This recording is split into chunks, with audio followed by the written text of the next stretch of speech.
Haleluya, puji Tuhan, selamat pagi dan salam sejahtera di dalam kasih Tuhan kita Yesus Kristus. Kita bersyukur kepada Tuhan kalau pagi hari ini kita boleh bertemu, berjumpa kembali di dalam anugerahnya. Kita boleh menikmati kebaikan-kebaikan Tuhan di dalam hidup kita. Itu sebabnya pagi yang baik ini sebelum kita beraktivitas, mari kita sediakan seluruh kehidupan kita untuk bersama-sama mendengarkan firman Tuhan. Mari kita berdoa. Bapa di dalam surga, Bapa di dalam nama Tuhan kami Yesus Kristus, sungguh kami bersyukur pagi hari ini karena Engkau Tuhan yang memperkenankan setiap kami boleh ada di dalam keadaan yang baik, di dalam keadaan yang sehat. Pagi ini sebelum kami beraktivitas, kami mau mendasari dengan mendengarkan firman-Mu. Berkati kami semua ya Tuhan. Dalam nama Tuhan kami Yesus Kristus kami berdoa. Haleluya. Amin. Puji Tuhan, pagi hari ini tema firman Tuhan yang ingin saya sampaikan kepada kita sekalian, yaitu hidup bagi Kristus. Sekali lagi tema firman Tuhan yaitu hidup bagi Kristus. Mari kita memperhatikan firman Tuhan di dalam Filipi pasal yang pertama ayat yang ke-21. Filipi pertama ayat 21 demikian firman Tuhan, karena bagiku hidup adalah Kristus dan mati adalah keuntungan. Nah, Bapak Ibu jemaat yang kekasih, dari pernyataan Rasul Paulus ini kita akan belajar apa makna hidup bagi Kristus.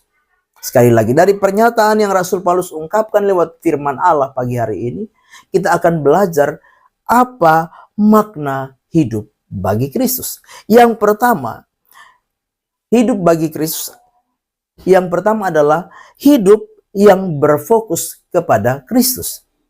Sekali lagi, yang pertama, hidup yang berfokus pada Kristus. Di dalam ayat yang ke-20 dari Filipi pasal 1 ini kita memperhatikan Rasul Paulus berkata demikian, sebab yang sangat kurindukan dan kuharapkan ialah bahwa aku dalam segala hal tidak akan beroleh malu, melainkan seperti sedia kala, demikian pun sekarang Kristus dengan nyata dimuliakan dalam tubuhku, baik oleh hidupku maupun oleh matiku. Bapak Ibu jemaat yang kekasih, Rasul Paulus lewat kebenaran firman Allah ini, dia punya satu kerinduan, satu pengharapan, yaitu lewat kehidupannya Kristus dimuliakan. Hidup yang berfokus pada Kristus akan membawa kehidupan Rasul Paulus, baik oleh kehidupannya ataupun oleh kematiannya, memuliakan Allah. Dengan jelas Rasul Paulus, Kristus dimuliakan dalam tubuhku. Kristus dimuliakan oleh hidupku maupun oleh matiku.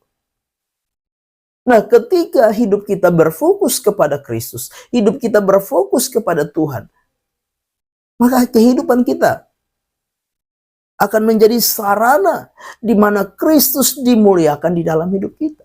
Lewat kehidupan kita, Kristus dimuliakan. Bapak Ibu jemaat yang kekasih di dalam Tuhan kita Yesus Kristus, ketika hidup kita tidak berfokus kepada Tuhan, ketika hidup kita tidak berfokus kepada Kristus, maka apa? Kehidupan kita tidak akan memancarkan kemuliaan Kristus di dalam hidup kita. Hidup kita tidak, lewat hidup kita tidak menjadi apa? Sebuah hal yang apa? Memuliakan Tuhan. Kalau hidup kita tidak berfokus kepada Kristus. Itu sebabnya sebagai orang-orang percaya, sebagai anak-anak Tuhan, mari di dalam kita menjalani kehidupan ini, kita mau belajar untuk apa? Kita fokus kepada Kristus. Kristus menjadi apa? Tujuan kita. Kristus menjadi hal utama yang paling penting di dalam hidup kita. Sehingga lewat fokus kita kepada Kristus, hidup kita dapat memuliakan Tuhan di dalam kehidupan ini. Lewat kehidupan kita, kemuliaan Tuhan boleh nyata, boleh nampak bagi orang-orang yang ada di sekitar kita. Lewat kehidupan kita, nama Tuhan dimuliakan. Karena apa? Hidup kita berfokus kepada Kristus. Hal yang kedua yang kita lihat pagi hari ini, makna hidup bagi Kristus itu seperti apa? Yang kedua yaitu hidup yang berdampak bagi orang lain. Yang kedua yaitu hidup yang berdampak bagi orang lain. Di dalam Filipi 1 ayat yang ke-22 di sana dikatakan, tetapi jika aku harus hidup di dunia ini, itu berarti bagiku bekerja, memberi buah. Jadi mana yang harus kupilih? Aku tidak tahu. Bagian A dengan jelas dikatakan, tetapi jika aku harus hidup di dunia ini, itu berarti bagiku bekerja, memberi buah. Bapak Ibu jemaat yang kekasih, Tuhan mau kita menghasilkan buah di dalam hidup ini.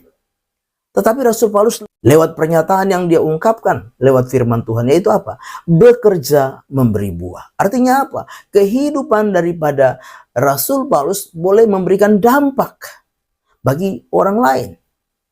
Nah, sebagai orang-orang yang percaya kepada Kristus, ketika kita mau hidup bagi Kristus, maka apa? Hidup kita harus memberi dampak bagi orang lain. Hidup kita harus menjadi manfaat bagi orang lain. Hidup kita harus menjadi sesuatu yang berguna bagi orang lain. Tidak sebatas kita menghasilkan buah bagi diri kita, tetapi kita juga harus memberi buah bagi orang lain. Itu yang Rasul Paulus apa? Lakukan.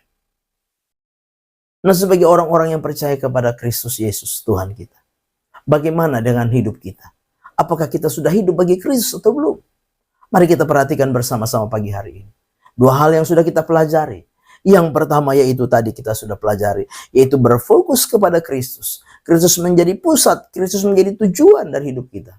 Dan yang kedua, kita harus memberi dampak di dalam setiap kehidupan kita, yaitu dengan memberikan buah, sehingga orang lain boleh menikmati buah-buah yang apa? Yang kita bisa salurkan bagi orang lain. Amin. Mari kita berdoa. Bapa di dalam surga, Bapa di dalam nama Tuhan kami Yesus Kristus, kami sudah mendengarkan firman-Mu. Biar firman itu jadi rema, jadi berkat, jadi kekuatan di dalam setiap kehidupan kami. Terima kasih Bapa, ajar kami, bawa kami supaya kami Tuhan hidup bagi Engkau Tuhan. Di dalam kami menjalani seluruh aktivitas kehidupan ini, kami mau hidup hanya untuk Engkau. Terpujilah nama Tuhan kekal selama-lamanya. Kami akan melangkah bersama dengan Tuhan di hari baru ini. Kami serahkan seluruh hidup kami, roh, jiwa, dan tubuh kami dalam tangan Tuhan. Dalam nama Tuhan kami Yesus Kristus kami berdoa. Haleluya. Amin. Selamat pagi, Tuhan Yesus memberkati.